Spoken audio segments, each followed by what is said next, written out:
Pai, eu quero te agradecer pela ajuda na aula anterior e agora ajude-nos com esse estudo ainda sobre o noivado.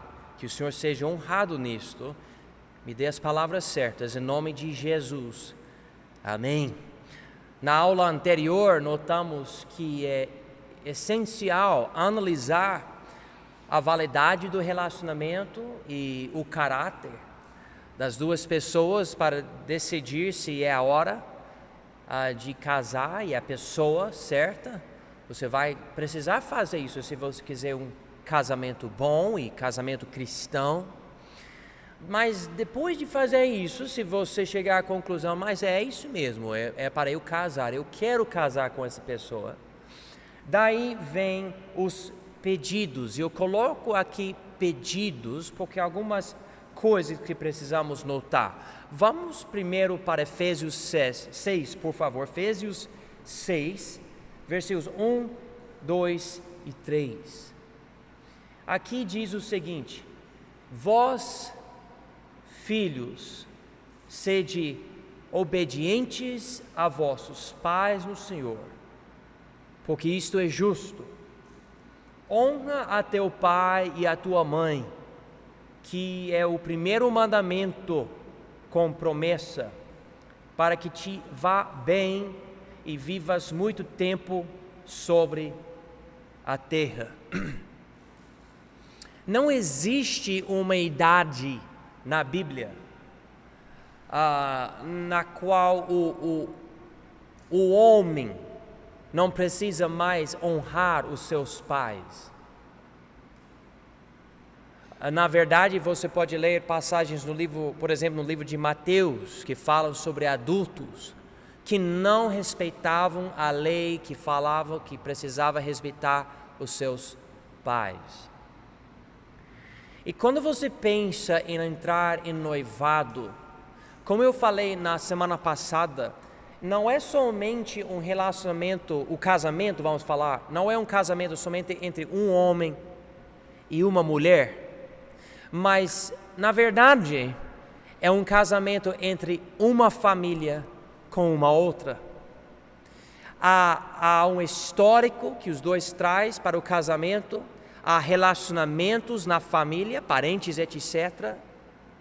Há um ponto de vista que é diferente, cultura, e especificamente precisamos pensar sobre os pais do menino e os pais da menina. Porque essas pessoas, normalmente, para ser assim, essas pessoas criaram e educaram esse moço e essa moça.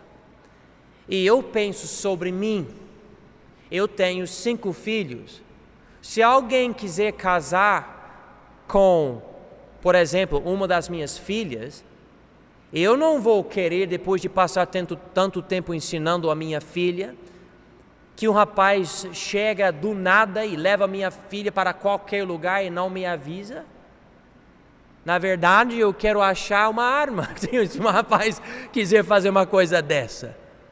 Porque eu criei a minha filha.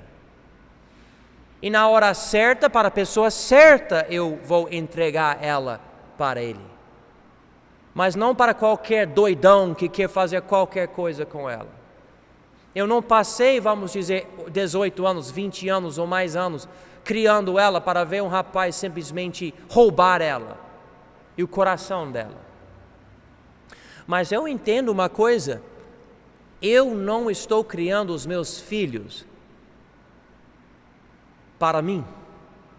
Meus filhos, provavelmente todos eles, na verdade eu acho que minha filha até falou isso recentemente, ela falou, provavelmente todos nós vamos casar, né? E ela sempre fala que não quer casar, mas provavelmente vai acontecer.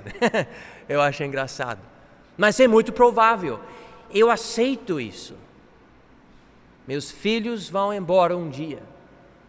Mas eu gostaria que eles se casassem com alguém que vai me respeitar. Eu acredito se o cara ou a moça me respeitar, vai respeitar mais o meu filho ou a minha filha, porque já entende respeito.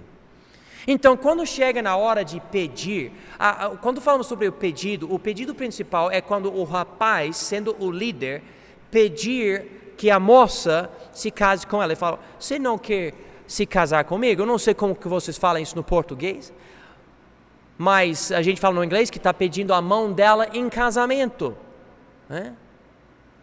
E daí entra no noivado. Mas existe pedidos que vêm antes disso. Os dois pedem as bênçãos dos seus pais. Eu acho que antes de ele até ir para o pai dela, para pedir permissão e bênção para entrar no noivado com ela, ele deve ir para os próprios pais dele e falar para eles, olha, vocês me criaram, vocês querem meu bem, vocês me prepararam para o meu futuro, eu gosto dessa moça, vocês já sabem, eu já desenvolvi esse relacionamento com ela, o que vocês acham? Vocês acham uma boa ideia? Vai mostrar muita humildade e muita sabedoria nele. Ele fala uma coisa dessa para os pais dele. E aqui a Bíblia diz que os filhos devem honrar os seus pais. Honrar. Respeitar. Obedecer. Agora vamos para Gênesis 24.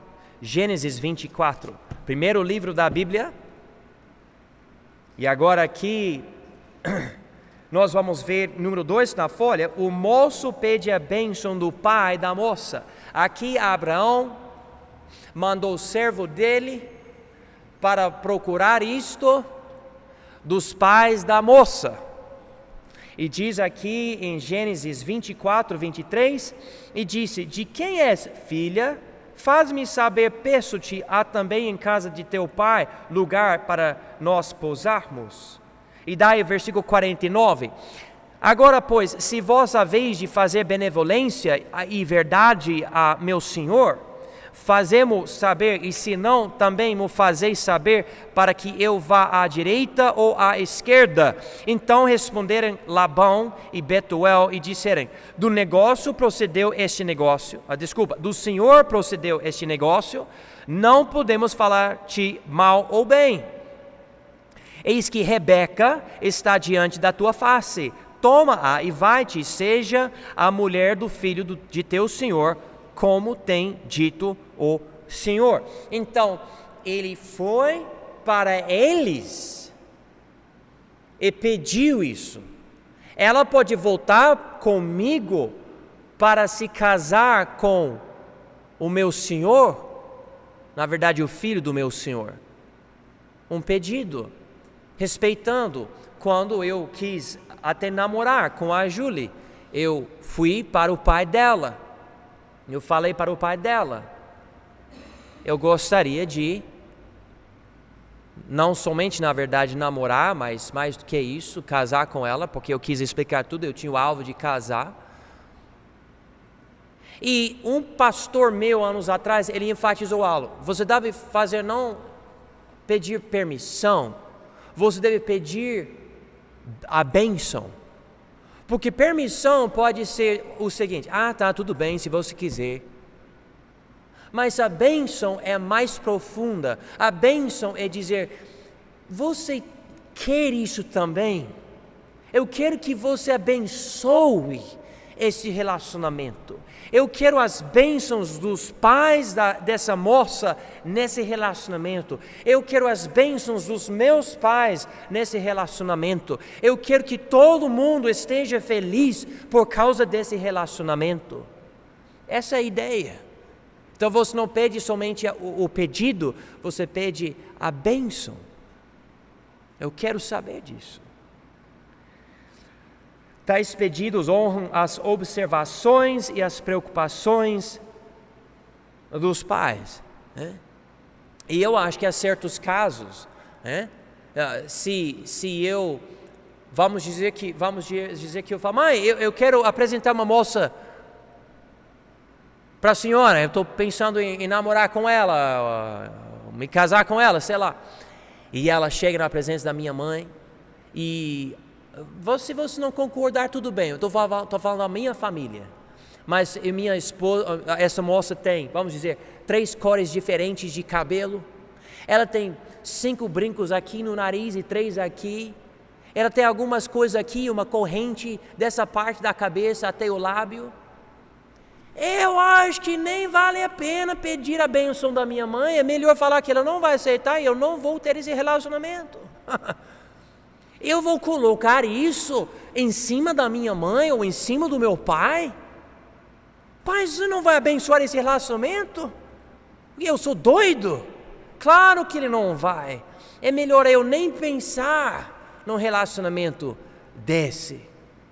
Ah, mas pastor, eu não acho errado isso. Então, fica com você essa decisão. Mas quanto a mim, eu não acho que os meus pais gostariam. Então, eu não procurei uma moça dessa. E na verdade, vou falar a verdade, eu não quis uma moça cheia de coisas na cabeça dela.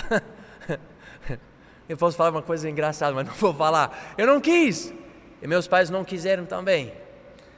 Agora, a moça, número 2 aqui, no momento que ela aceitar, o noivado começa. Então vamos dizer que os pais, todos os pais aceitaram, deram a bênção, deram a permissão.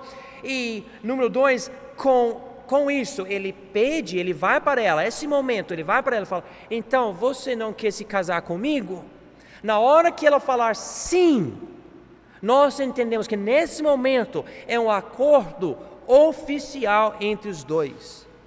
E algo mais profundo do que o namorado. Existe uma promessa agora. Antes não existia uma promessa. Na verdade, a promessa entre os noivados deveria ser: nós não vamos fazer nada errado nesse relacionamento. Mas agora com o noivado, eu não vou atrás de outro, é você. É você. Agora nós vamos nos preparar para o casamento. Então é um acordo oficial que em muitas culturas, ao longo do tempo, é considerado uma promessa legal para ser cumprida abaixo da lei. Então,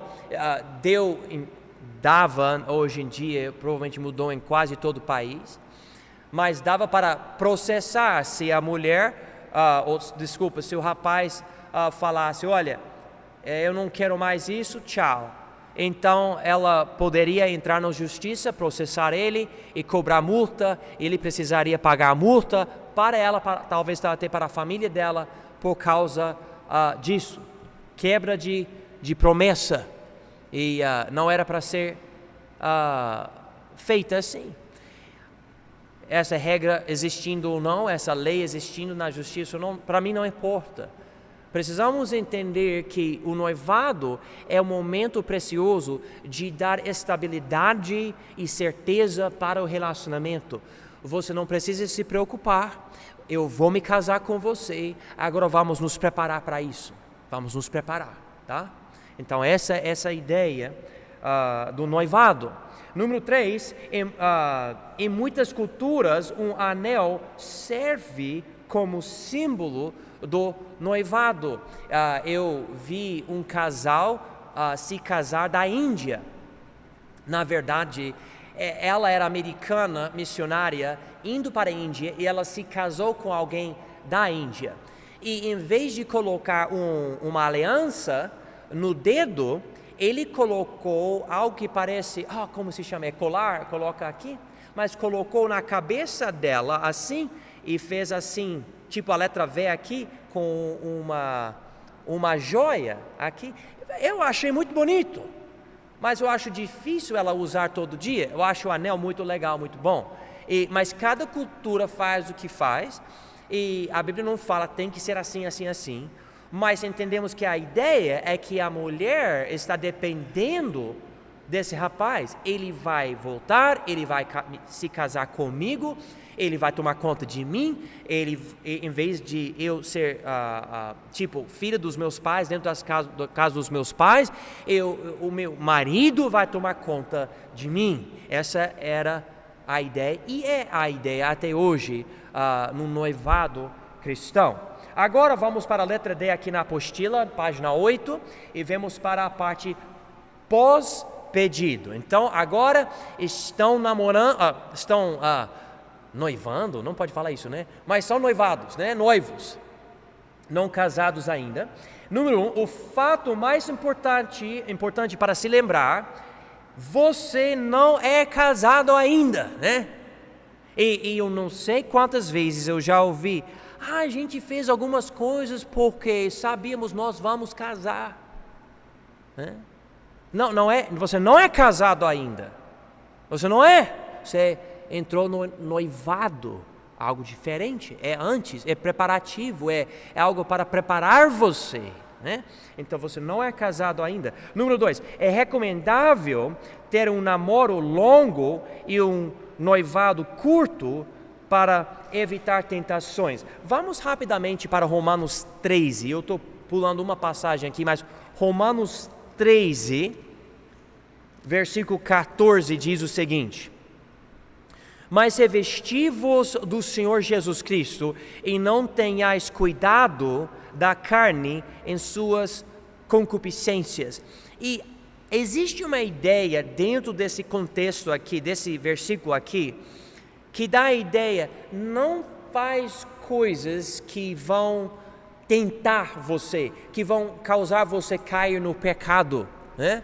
Por exemplo, vamos dizer que você bebia, você não bebe mais, mas ainda há uma tentação.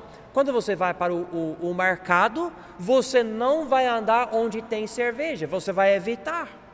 Você não vai comprar uma bebida no bar, ou tipo Coca-Cola, outra coisa, no bar ou na distribuidora, se você souber que lá você vai talvez até cheirar a bebida. Não, peraí, não vou, né? Essa é a ideia. Não vou andar com os amigos que estão fumando, usando drogas como eu usava ou como eu fumava, porque eu vou cair. Então você evita. A ideia aqui é bom ter um namoro longo, que ainda tem muita incerteza, não sei se vai dar certo ou não, mas quando você entrar no noivado, é recomendável ter um noivado mais curto, porque daí você sabe que vai casar, e para não cair, você fala: vamos marcar uma data, vamos fazer isso para prevenir certas coisas, não cair, né? E o que eu estou falando agora, não existe uma regra bíblica que diz tem que fazer assim. Eu estou dando um conselho para vocês nesse caso, por causa da carne, porque todos nós sabemos como a imoralidade é, como se fala rampant? Rampant. Você conhece a palavra? É prevalente, ok. Em todo lugar existe isso, e nós não vamos querer cair. Número 2 aqui. O propósito do noivado é o quê? É planejamento. Vamos agora planejar. No antigo noivado judaico, os dois se preparavam de uma forma separada. E nós notamos isso em João 14:2. O homem preparava a casa. Lembra? Jesus disse: eu vou preparar um lugar para vocês. Lembra? E isso é uma coisa que revela o noivado que nós temos com Jesus. A aliança que nós temos não é um anel, é o Espírito Santo. Ele vai voltar, nos buscar, levar para Ele, né? E agora estamos esperando Ele voltar. Durante esse tempo, Ele prepara a casa e nós nos preparamos para o casamento, nos purificando, segundo 1 João capítulo 3, que diz que nós temos a esperança que Ele vai voltar para nós. Então nós estamos nos purificando, pensando sobre a volta dEle, com alegria, porque que noiva vai querer comer um monte de lanche, né? E beber um monte de Coca-Cola e sei lá, antes de casar? Não, ela vai querer ser a coisa mais linda, para que no dia do casamento ela pode ser perfeita, né? É o desejo dela. Essa é a ideia aqui. Então ela está se preparando, mas durante isso, por causa do sistema, por causa de mudanças, existe mais oportunidade e até mais necessidade de conversar sobre algumas preparativas. E podem conversar sobre a data do casamento, e vão conversar. Sobre os detalhes da cerimônia, eu sei que normalmente nos Estados Unidos, não sei daqui, você sabe melhor do que eu, a mulher ela prepara muito mais a cerimônia do que o rapaz. Tipo, ele só tem que se manifestar no dia do casamento, ele tá bem, mas a moça está preparando um monte de coisa, né? Um monte de coisa para o casamento, aquela cerimônia. E também vai existir mais conversas sobre a família, sobre finanças, sobre disciplina das crianças. Eu já falei para vocês na semana passada, essas conversas têm que acontecer também antes do noivado, porque é muito importante saber que vocês têm os mesmos objetivos ou alvos, mesma direção. Mas existem níveis mais profundos durante o noivado para realmente entender o que é que vocês vão fazer em certos casos. Inclusive, letra D aqui, as partes mais íntimas de um casamento. Irmãos, eu não vou dar detalhes, eu não preciso dar detalhes. Na verdade, semana que vem nós vamos entrar em algumas coisas mais profundas. Mas é importante os noivos, né? Estão esperando o casamento. Conversar sobre certas coisas, porque existem certas coisas que vão afetar o relacionamento, vão afetar a criação dos filhos, vão afetar a intimidade e tudo isso, que precisam ser consideradas antes.